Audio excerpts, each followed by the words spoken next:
How do you bring people of all political persuasions together with a common healing intention? International best-selling author of The Power of Eight, Lynne McTaggart, has spent many, many years exploring the nature of human thought and intention and their relationship to health and wellness. As an investigative journalist, Lynne has conducted intention experiments all over the world and created phenomenal results of peace and empathy. And she is joining us to talk about these scientific experiments and what they can mean for our world. Welcome, Lynne McTaggart. Thank you for joining me. It's a joy to be with you, Lisa. So we are in a time where we're experiencing unprecedented levels of divisiveness, of confusion, of chaos all over the world. With your intention experiments, what have you been experiencing? Well, I started out with intention experiments, just proving that the power of intention, mass intention, worked. And so we started with little things like trying to affect very subtle processes of a leaf and trying to move the pH of water. And then we moved on to trying to lower violence in war-torn areas and also trying to heal people like of PTSD, post-traumatic stress disorder.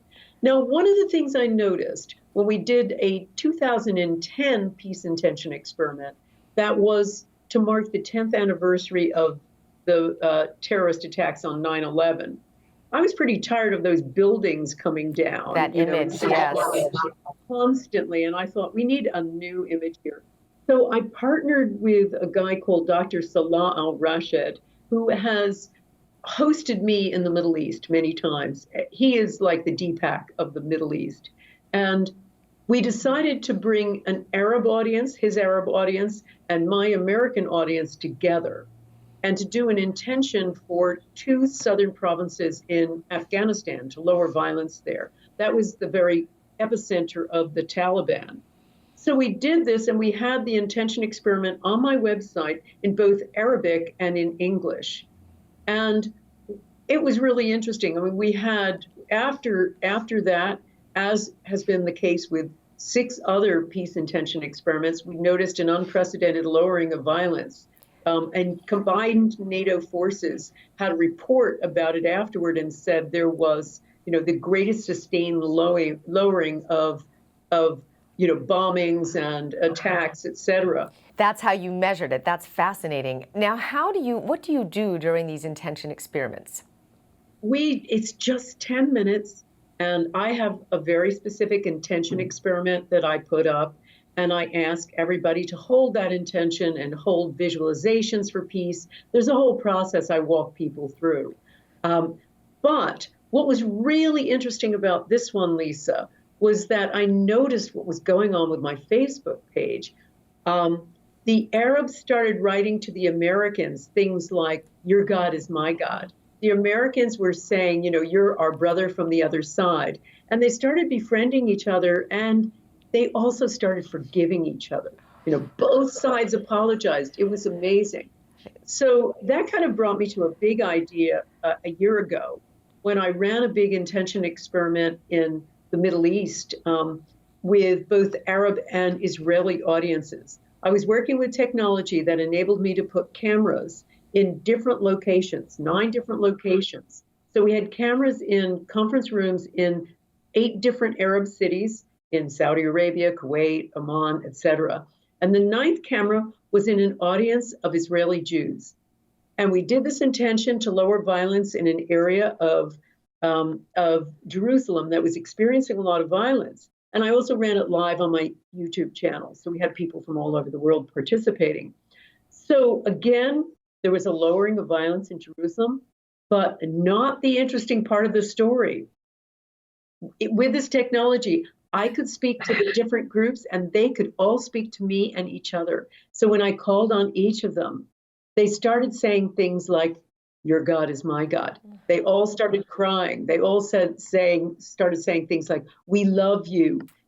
We are all sisters together. We are all brothers together." And these are 2 sides that are brought up to totally hate each other. You cannot get more polarized than Arabs and Israelis. And yet they were coming together, weeping together, praying together.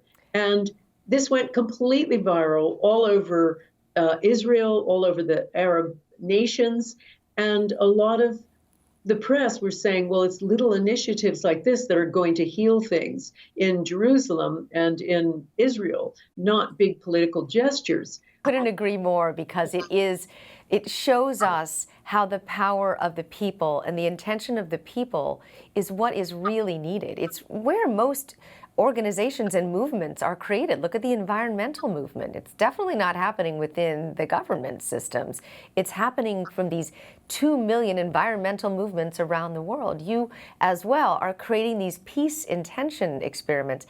So I want to show the video of this because it really is quite moving, and it's phenomenal what you've done. If you don't mind, I'm going to take a look here, and then we can talk about what you experienced as a result of this. Take a look.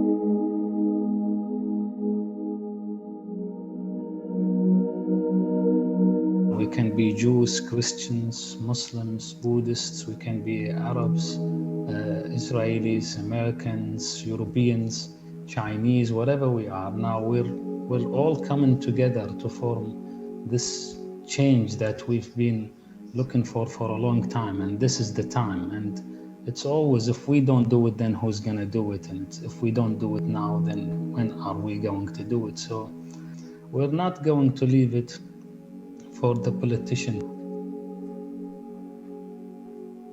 אתם רואים מה פוליטיקה עושה? בדיוק אמרתי, כמה סמלי. הנה, הם בטח יחזרו מיד. So are you ready to begin now, everybody? Our intention is to lower violence and restore peace in the old city of Jerusalem by at least 10% or more. Imagine it with your 5 senses. See people putting down their weapons. See people restoring peace there. See people hugging each other, hugging strangers, reaching across the aisle. Hold those intentions in your mind as you imagine yourself holding the hands of everyone on either side of you. If you're watching on YouTube, imagine you're holding the hands of everybody, all the thousands of people on this call.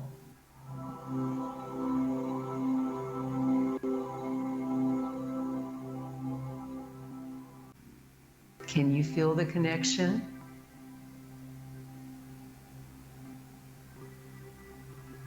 Are you seeing peace?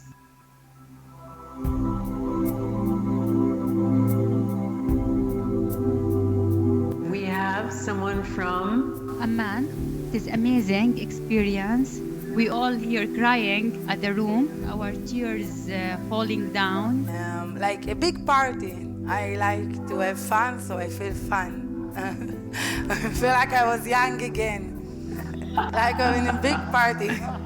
Like a commercial that you see on the road, and it was written, the peace is already here. Yes. Jeddah in Saudi Arabia. I saw myself there, and I felt very strong love for the Jews, in spite of our raising up to hate the Jews. Beautiful feelings, beautiful images of unity, oneness, love, and peace. We live in Jerusalem. We know it personally. And I've seen images of hugging, of soldiers and Arab people, of kindness one to another, of flowers all around Damascus Gate. This is so emotional.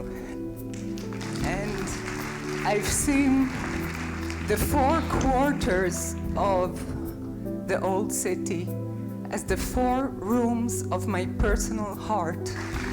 Yes, you're on Abu Dhabi. Israelis are dancing, the Palestinians, they hug each other, and we are with the Israelis, like we share peace and love.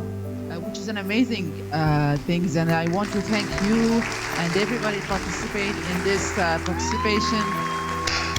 Tunisia. Yes, Tunisia. We saw a lot of children running and laughing. And there is a lot of butterflies and wearing a white clothes and running. And there is a loud voice of laughing. You took me to the place I really love. I saw there sunny day, lots of people laughing, lots of joy and happiness.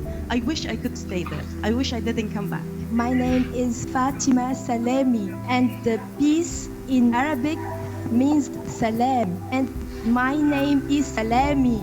So I feel in peace, I feel in love. I love all people in the whole world. I love you so much, and I feel full of love and full of peace. Your God is my God. I love you. My name is Lily from Jerusalem. It's so overwhelming, the possibility to be connected with you, our sisters in Amman and in Damascus and in Iran and all over. We are thousands, hundreds of thousands of women here saying enough. It's about time to unite. We are one. It's time of compassion.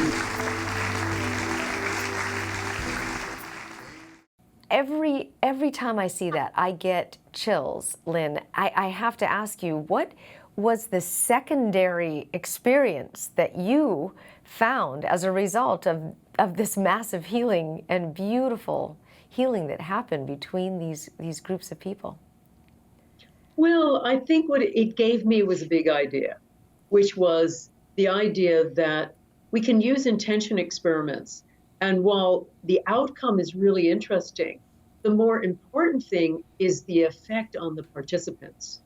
You know, what I noticed again and again, not just with these two intention experiments, but with all of the peace intention experiments, all the healing experiments, was that there is a mirror effect, that not only do the people participating help to lower violence, but their lives become more peaceful. You know, I survey people, you know, this is an experiment. These are always scientific experiments. And what I discovered and got thousands of responses back about was that when people sent intention for peace, their lives would become more peaceful. They would write in things like, I've just made up with my estranged brother. My father, who walked out on me when I was 10, suddenly got in touch. I'm getting along better with my not so nice boss. It's like night and day. My relationship with my spouse has completely transformed, you know, on and on and on. Wow. And so that gave me a real interesting insight about the rebound effect of this coming together with polarized societies.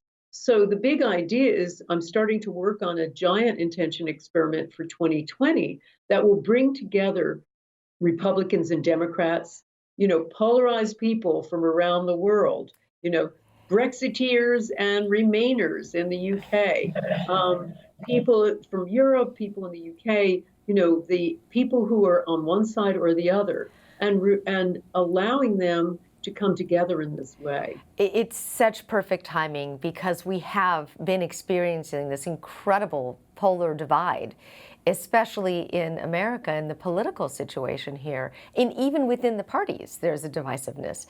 Now, do you have this outlined in The Power of Eight in the book? I have the basics of the process in the book so that anybody can set up a Power of Eight group. Obviously, the intention experiments, I work with a team of scientists. We measure things very, very carefully. So it's not just a prayer, it's actually a scientific experiment. But if you want to set up your own Power of Eight group, and that was the other piece of this, when I first started intention experiments, I wanted to see if I could scale this down. And, you know, I wondered what happened if small groups get together and send healing intention for some member of the group. And I expected there'd be a very mild effect, almost like getting a facial. But when I first introduced it, in 2008, that's not what happened. We introduced it to one audience, one workshop, and the next day, when they came back to report on what had happened, each group sent intention to somebody with a health challenge. They said things like this, I have cataracts and I'm 80% better. My knee was killing me with arthritis and I'm walking normally today. I have terrible depression and it feels like it's lifted. I have IBS and my gut feels normal, and on and on and on. About 6 weeks ago, I gave a talk at a conference, and a woman was paralyzed from the neck down, and I swear to you, we did group intentions for the whole audience in Power of 8 groups. This woman who was paralyzed stood up, turned around, and talked to the whole audience. That is phenomenal, which shows the power of these. Much more is going on here than I think we realize. And I'm in a group of 8, as inspired by your book, and we have a wonderful, every other week we get together on a Skype call and we set intentions for each other and we hold the space. It's so incredibly practical and easy to do, and we go off of this format.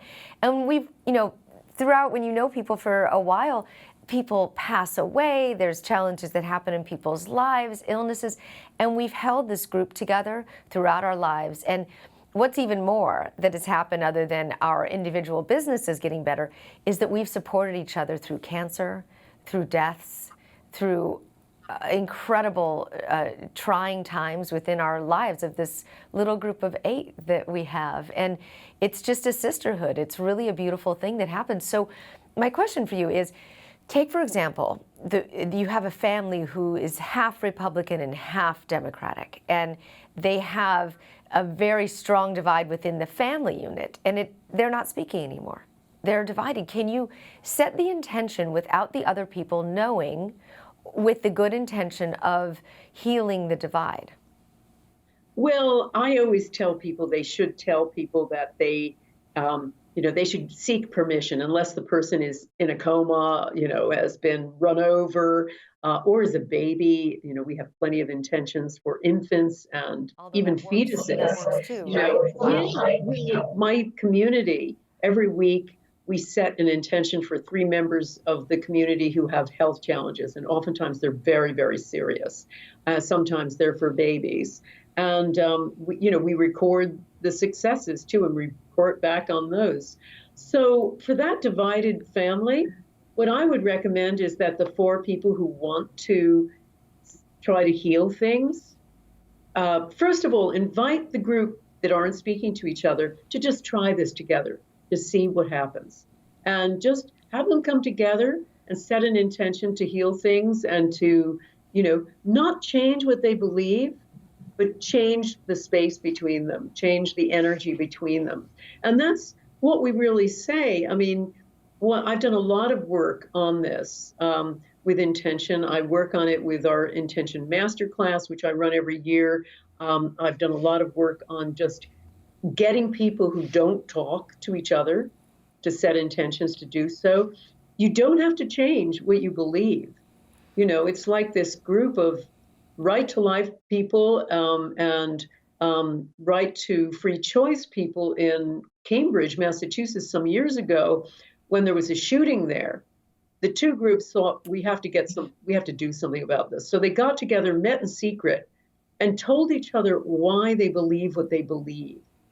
And after some months, they stopped demonizing the other, and they just started listening. And they started working together on certain things they could agree on. But by the end, after a couple of years, they came out and went public with it, started talking to the press. They had a press conference, and the press said, of course, so who won the debate? And they said, well, no one. Because now that we've shared why we believe what we believe what we believe even more firmly. And so they said, oh, so it was a failure then. And they said, no. Because now we go out with each other, we party with each other, we watch each other's children, we love each other. Wow. They didn't change what they believed, but they got to the essential core of who they were, when they shared why they believe what they believe. And that's one of the things I do in my masterclass in trying to teach people about relationships and intention, is sharing why you believe. What's the backstory? You know, why do you believe what you believe? And when you share that and the other party is setting an intention for you, you can usually get over the biggest divide. Yes, that sounds like a phenomenal healing as well. You hold on to what you believe is right, you don't give that up, but you still love the other person. Despite the belief system, it doesn't have anything to do with that. And that is a true sense of opening the heart and allowing and healing, and that's phenomenal. I do want to mention here that we are in our fund drive here at Free Speech TV, and Lynne McTaggart's book, The Power of 8, is available during the Free Speech TV fund drive. More people in the United States need independent investigative journalism coverage more than ever, and we really appreciate your donations here. So please give us a call, 877-378-8669, or you can go to freespeech.org.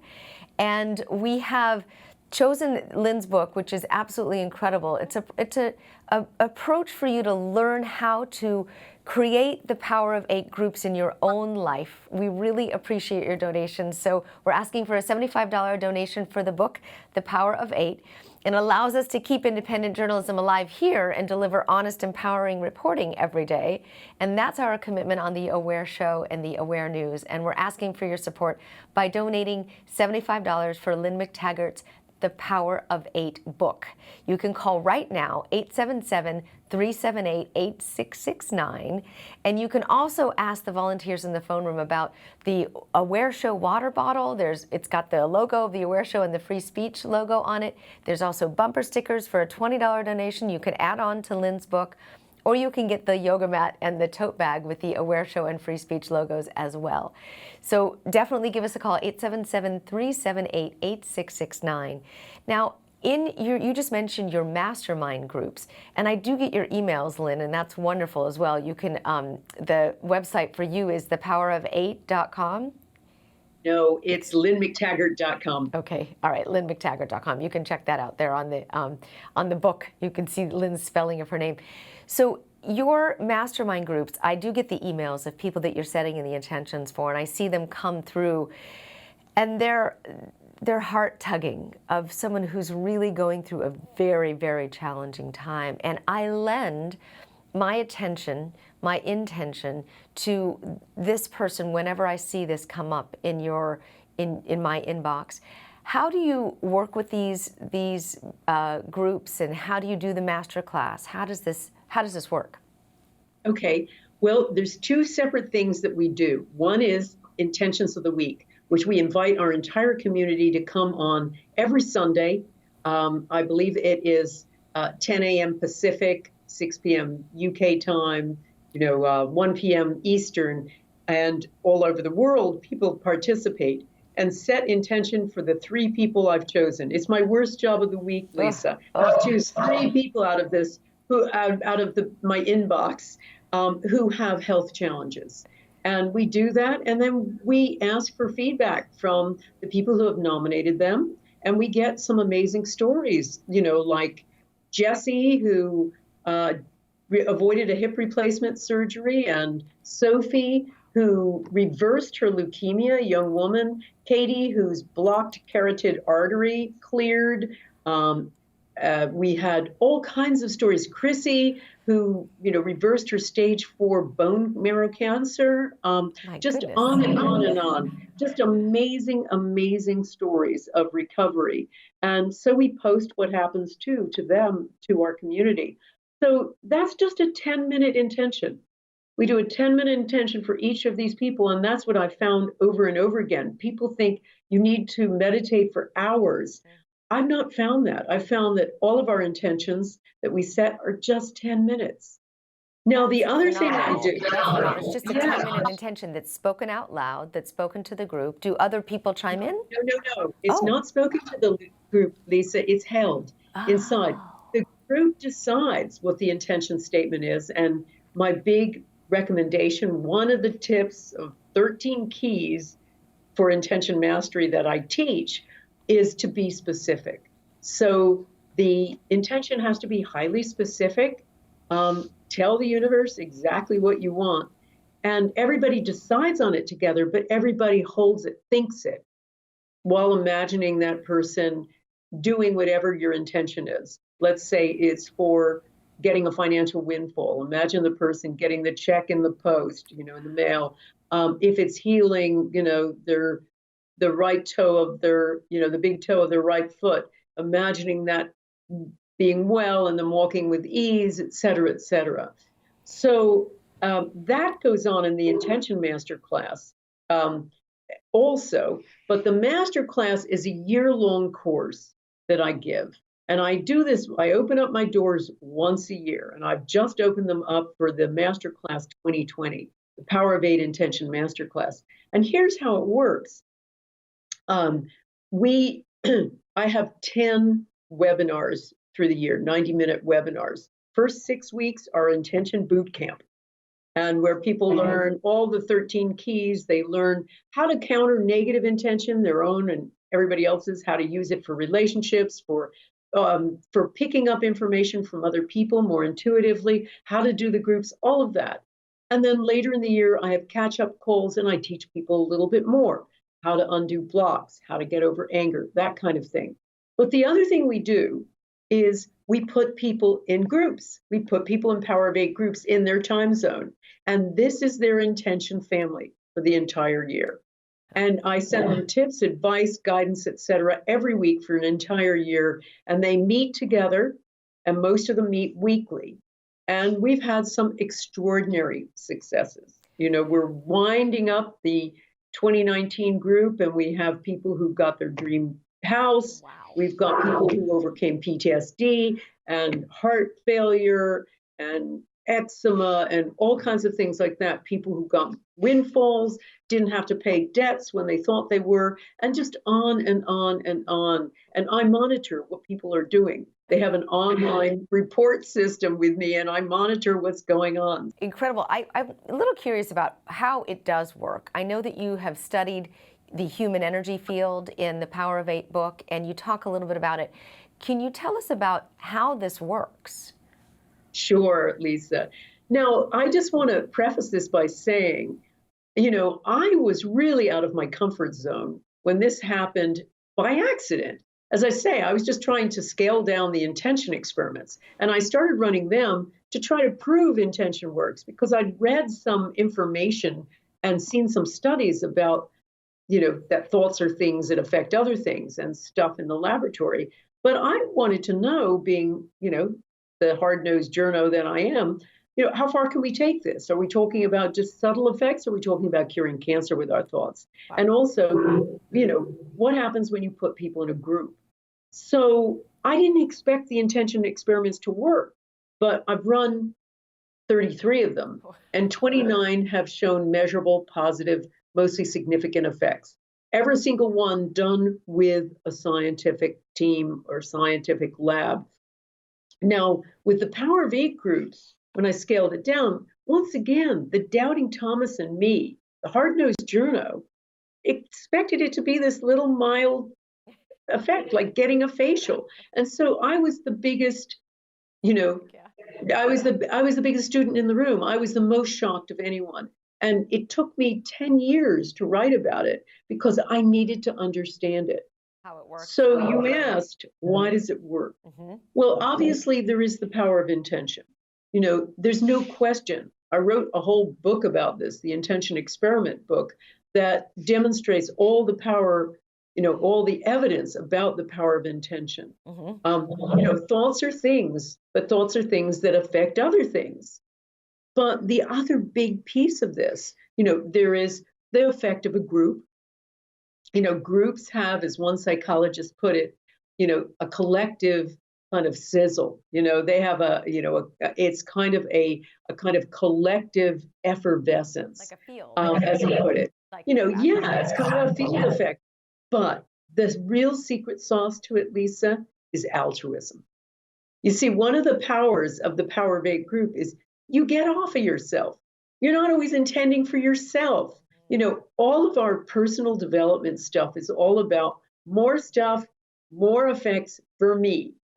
But many people in my masterclass, when things aren't working for them, I usually say to them, you know what? Get off of yourself. Start intending for someone else in the group and see what happens. Now, that happened to Andy, who just was, she was a really talented young woman, just going through a divorce, needed a new job, 2 young children, talented in coaching and in marketing, but she couldn't get a job. So I finally said, after they tried everything in her group, Andy, get off of yourself, start intending for someone else. I had her intend for a young boy who'd tried to commit suicide because he'd broken up with his first serious girlfriend, age 15, Luke. And we had a healing vigil for him because the doctors didn't even think he was going to live. He broke everything in his body. We did 3 separate intentions for him, brain damage, nerve damage.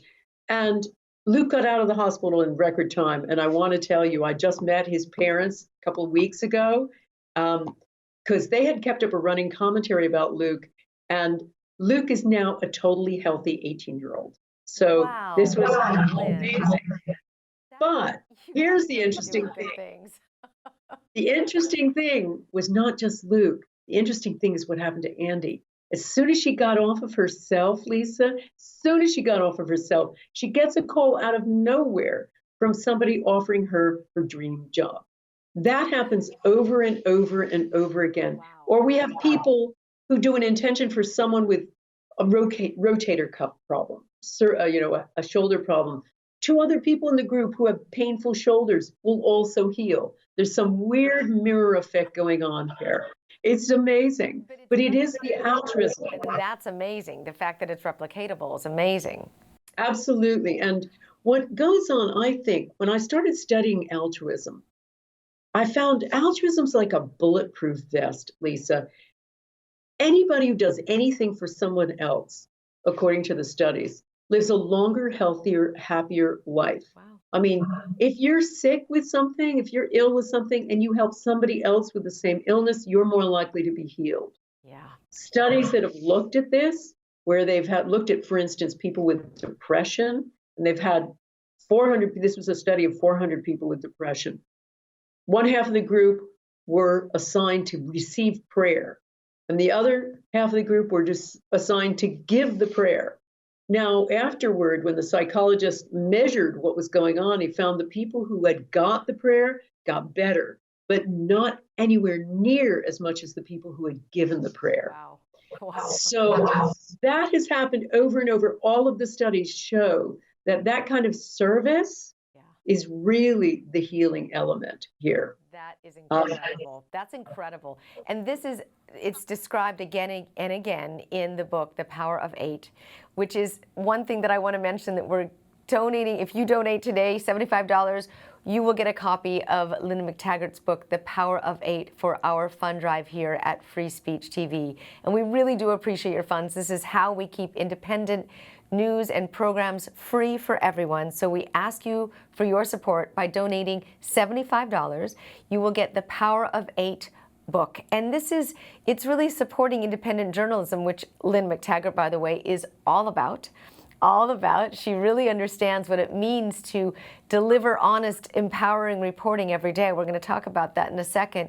But that's what our commitment is here at the Aware News, and it is at freespeech.org. So please give us a call, 877-378-8669, and donate $75 for Lynne McTaggart's The Power of 8 book. And if you want to add on, you can also get the Aware Show bumper sticker for $20. Or you can add on a $100 donation on top of that for the water bottle, a sustainable water bottle with the Aware Show and the Free Speech logo. I'm going to get one of those. Or you can also, if you love yoga, if you want a yoga mat, which has also got the Aware Show logo and the Free Speech TV logos, these are great things that they're also supporting this incredible network. And we do need your support because we do bring this programming to you daily, and it makes it free for you. There's a lot of subscription networks out there. This is not one of them because of your donations, so we definitely appreciate it. And to further educate you, I want you to watch this video here where Lynne McTaggart is talking about her Power of 8 groups. Take a look at this really touching video.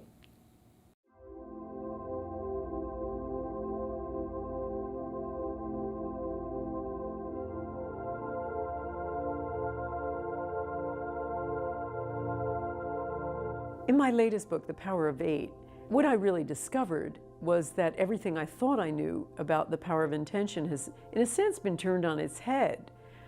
We generally think of intention as, I want, I get. And the universe is kind of like a restaurant just waiting for our order. And what I really discovered was that sometimes the actual focus of intention is almost beside the point. In many of my big intention experiments, while they've worked, while they've demonstrated an effect on the target, the more interesting experience has been on the actual senders. I decided to study that as another kind of experiment when I invited my audience to participate in a master class that would go for an entire year. So I put it out there, I asked for volunteers and people who wanted to be part of this, and we had about 250 people who did. And I put them into small groups of 8 and then observed them and watched them month by month for a year to see what happened. And it was extraordinary. Of the people who met regularly, pretty much 100% of those people had major life transformations. What has evolved, though, from this is that in putting people into groups of 8, I have been learning from these groups what works best. And I've discovered that when people get off of themselves and start intending for someone else, they start healing too. And if you go on and you look at a lot of the evidence about altruism, you find that there's nothing like it as a bulletproof vest for ensuring a long and healthy life. Even people with conditions, when they start getting off of themselves and doing for other people with the same condition, they get better. We are rediscovering our power.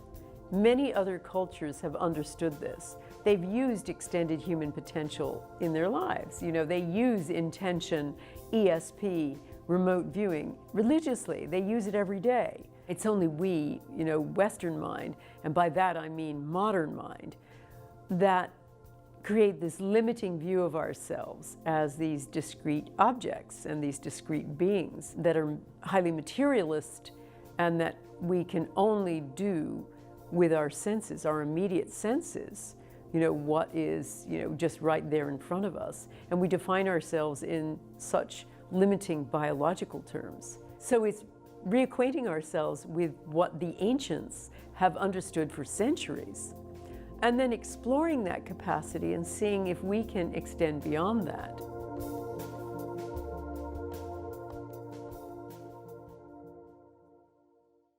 See, now this is incredible because anyone can do this, and the science behind it is very valid, and it's definitely there, but it doesn't necessarily take science to understand that you can get in a group of 8 or 4 or 6. It doesn't really matter the number, does it, Lynne? No, I mean, it started out as the power of 8 just because I was trying to figure out how to scale down intention experiments to a workshop. And I'm kicking around the ideas with my husband, Brian. And I say, I don't know, maybe I'll put people in groups of 8 or so and have them send healing intention to a member of the group. And he is also a journalist and a good headline writer. So he said, I love it, the power of 8. And that's how it started. But in all of the thousands of groups that I've run since that time, I found that it works with 6, it works with 12. 8 is kind of a Goldilocks figure, but there's no sacred geometry about the number. And we find that, if you have 12 good friends, then do it with 12. If you have 6 good friends, do it with 6. Ideally, it's about 8. And when you get to more than 12, it gets a little unwieldy. And less than 4, it's not really a group. So it's really a group, any group.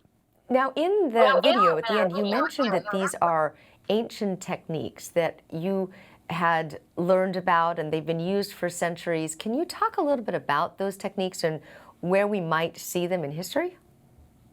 Well, what I did actually was try to amalgamate the best of intention, both in the laboratory and with a number of ancient techniques.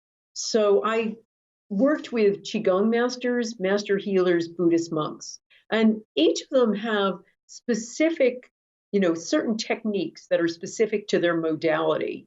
But a lot of them also have a common thread. And so I tried to distill those ideas into a simple program, plus what had worked in the laboratory, and put that together as a program. And those are part of my 13 keys for intention mastery. So the group itself is really easy. And I give you all the rudimentaries in my book, The Power of Eight. There's more to learn in terms of a lot of nuance. And I find this even over a whole year group. You know, getting the idea of how to be specific is really very different from what people hear with, you know, generally what the received wisdom about his intention is. Oh no, let the universe decide for you. Don't tell the universe too much. Now, that to me is prayer. You know, the prayer is thy will be done. You know, that is, God, you decide for me. You know, what we're doing is something really different. It is telling the universe what you want or what you want for someone else and being really specific. And I've found over the years that the more specific you are, the better it is. And so a lot of what we've learned and what I teach is also what I've learned from doing experiment after experiment after experiment. You know, the 10 minutes started out as an intention experiment.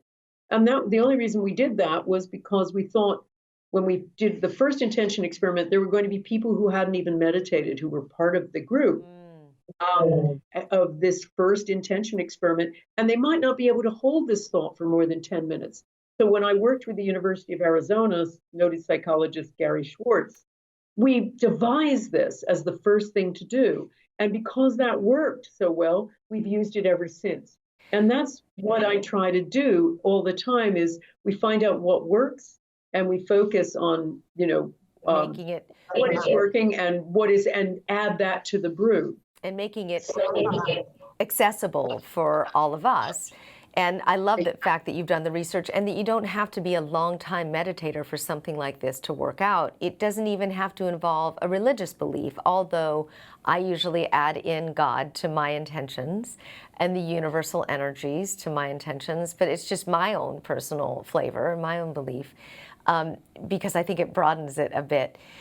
But it is very true. A lot of people meditate and they look inside or inward. This is specifically putting your focus and intention on someone else or on something else that you are looking to manifest or create. So it does get it off the self, and that there's a lot to be said for a very self-absorbed society where everything points us towards you feel better if you get this or buy this or do this, and most of the focus is external, especially with social media. And so this is a really wonderful way to look inside and internally focus, and then on the betterment of our world, of other people, solutions for healing divides. There is so much here, and the implications for our world are very viable and huge. And you've done... Absolutely. You said something else that was really important I just wanted to say, which is it is very different from meditation.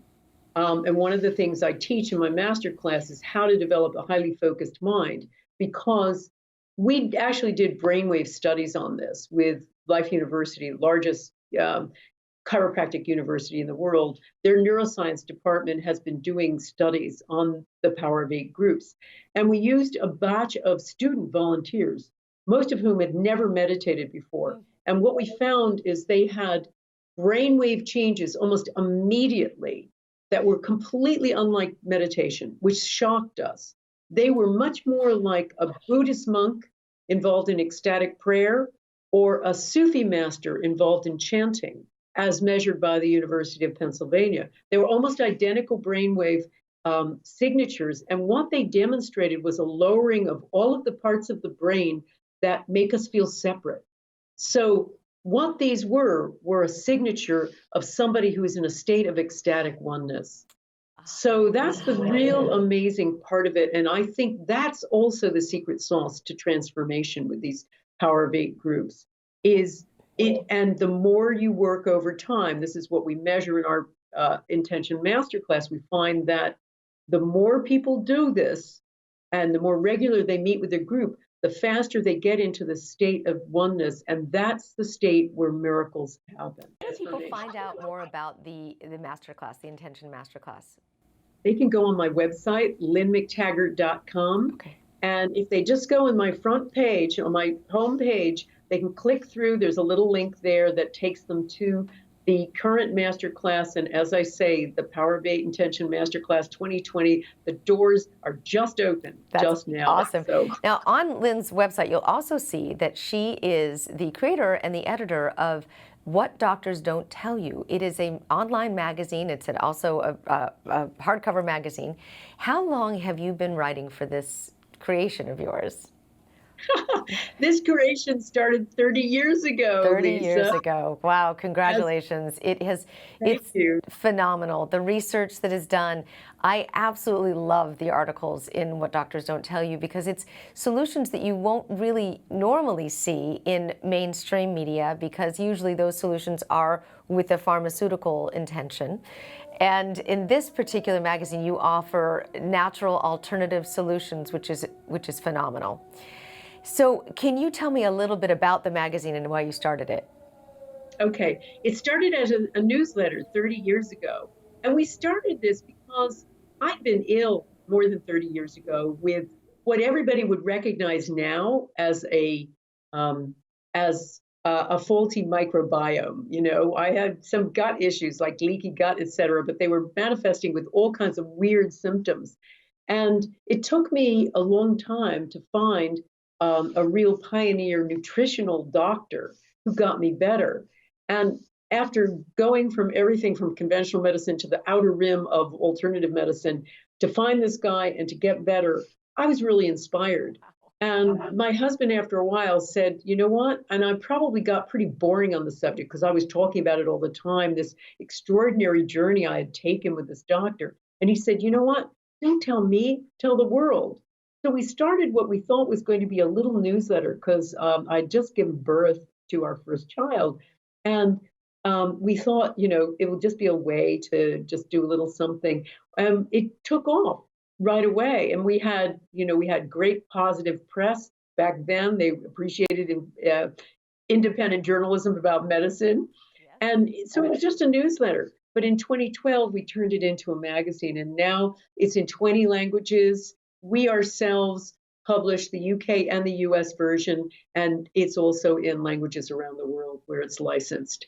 And it brings me to the news segment of this particular show. We like to talk about current events and how it relates to your body of work in order to bring awareness and also possibilities and solutions for a better world. And there has been an algorithm change on Google. On August 1st, 2018, they started this algorithm change that eliminates the alternative health and natural remedies on their websites. And this has affected many of our friends, people that have alternative health information sites, including your own. Can you tell us a little bit about this? Sure. Google has purchased two pharmaceutical companies, and soon after that, they made this algorithm change. So that means instead of it being essentially crowdsourced, so that things bounce up in terms of popularity by, they are higher, the more popular they are. Now, if it's anything to do with alternative medicine, it tends to disappear. And so we know some very, very popular, the most popular health site, which is Joseph Mercola's site, has lost 99% of its web traffic. Because we're a physical magazine, it's affected us less because of that. We actually are out in the stores, we're out in health shops, we're in Barnes & Noble, we're in places around the world, but it still has affected us. It's affected our web traffic and so many other people in the alternative or holistic health field. And we worry that we're starting to see evidence that also people who are doing alternative things in the mind and spirit part of MBS, mind, body, spirit, are also going to be affected too. So this is essentially medical McCarthyism. Yes, it's showing us the internet is not free, which is a huge point. What can we do in order to increase the the searches. I know that the more people that go on and search under alternative medicine or what doctors don't tell you, will that make a difference? Well, yeah. If you try to do it in the ordinary thing with Google and some of the web search engines that Google supports, you will find if you try to Google alternative treatments for asthma, say, what you'll get is the Mayo Clinic, or you'll get the National Health Service in Britain if live in Britain. So you'll get the conventional approach. You won't get alternative treatments for asthma as you used to do. So what we've decided to do is we're starting to band together with like-minded people who have large lists, big web. They used to have big web traffic. We're all getting together and we're saying, okay, we're going to create a new search engine for holistic health. And we're going to have something for people who are interested in this, because the vast majority of searches on the web are for health. And they are because people are dissatisfied with the conventional approach. Absolutely. For anything other than emergency medicine or certain kinds of surgery, which are miraculous. If I get run over by a truck tomorrow, I want the best in high-tech medicine to put me back together. But for most chronic illness, in fact, for all chronic illness, I'll put it that way, there is a holistic solution that tends to work better than drugs or surgery. So it is very easy to be able to try different solutions like that. Well, the bottom line is this is a freedom of speech issue. And this is something that we talk about a lot on free speech. But this is not only affecting Google, the rollout is going to affect eventually Facebook and Twitter and YouTube. And so it is up to us to be able to bring, alternative health information, herbal medicine information into our world. This has always been in existence. So just because there are other financial interests doesn't mean that this needs to go away. And so we'll look forward to more information about that. I think that there is a lot that we can do with the power of the people to be able to bring this type of search engine optimization, which is what we do when we Google something or when we search for something, it moves it up, hopefully. And so we have to keep doing that and keep searching for natural and alternative solutions to and remedies and so forth. And I think that's on there, so it increases the traffic. There's so much that you have done in this world, Lynne. I so appreciate everything. I want to mention one more time that we are in our fund drive here. So this is a part of what Free Speech TV is it's bringing you this type of information that brings you real, true integrity in reporting, in independent and investigative journalism. More people need this now more than ever. The coverage is disappearing, as we're seeing with Lynne's example here of Google and the algorithms. So we've really chosen an approach here on free speech that allows us to keep our programs free for all.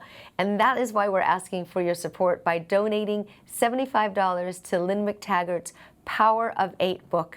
This allows us to keep independent journalism alive. It also supports Lynne as well, and her Power of 8 is absolutely groundbreaking.